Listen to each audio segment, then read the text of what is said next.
Assalamualaikum warahmatullahi wabarakatuh. Jumpa lagi dengan Ibu dalam pembelajaran bahasa Indonesia. Hari ini Ibu akan menerangkan tentang contoh dari teks cerita sejarah. Sebelum kita memulai materi tentang contoh teks cerita sejarah, marilah kita mengucapkan Bismillahirrohmanirrohim.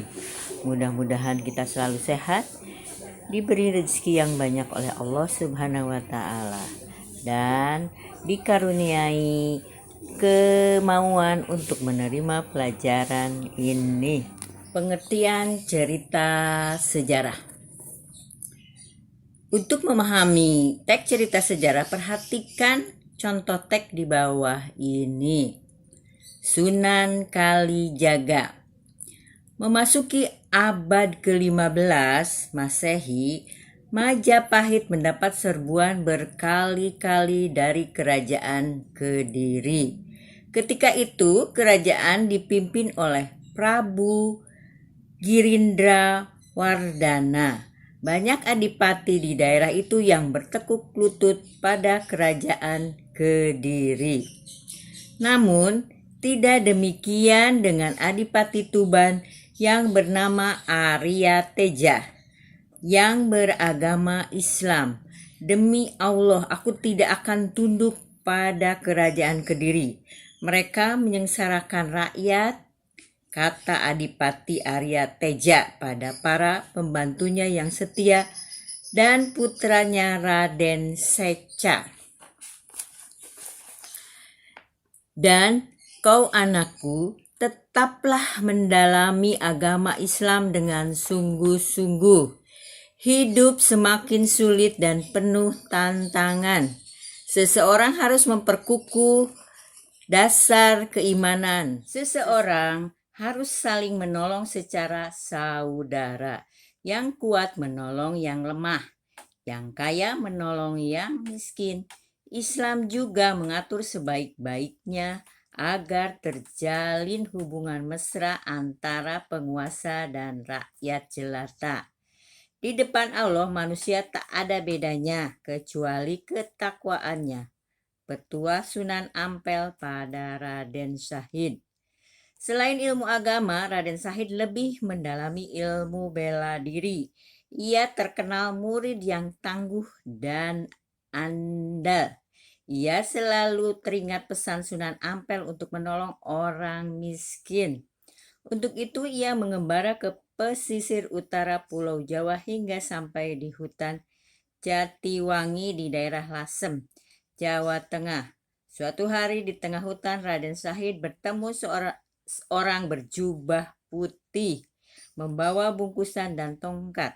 Raden Syahid tertarik melihat bungkusan itu dan ingin bertanya. Ia mencari akal agar bisa mengetahui isinya. Bisakah saya meminta sedikit makanan?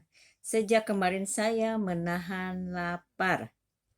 Maafkan Kisanak, kantong ini hanya berisi ilmu agama dan tasbih, bukan makanan. Satu-satunya milikku yang berharga cuma nyawa.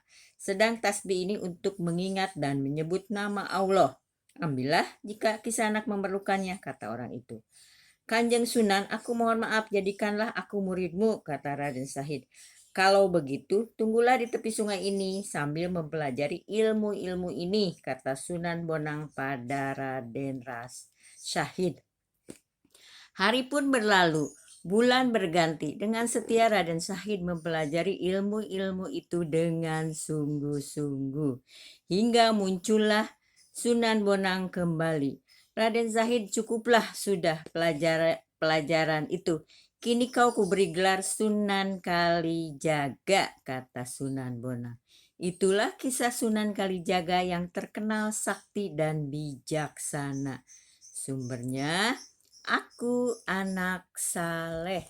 Teks tersebut menceritakan kembali Sunan Kalijaga sebagai salah satu wali dari 9 wali terkenal di Indonesia.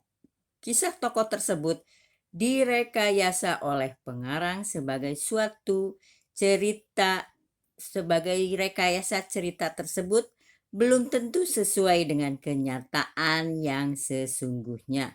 Dalam cerita itu, Sunan Kalijaga dan tokoh-tokoh lainnya berperilaku dan bertutur kata sesuai dengan rekayasa pengarang, yang dalam kenyataannya belum tentu demikian.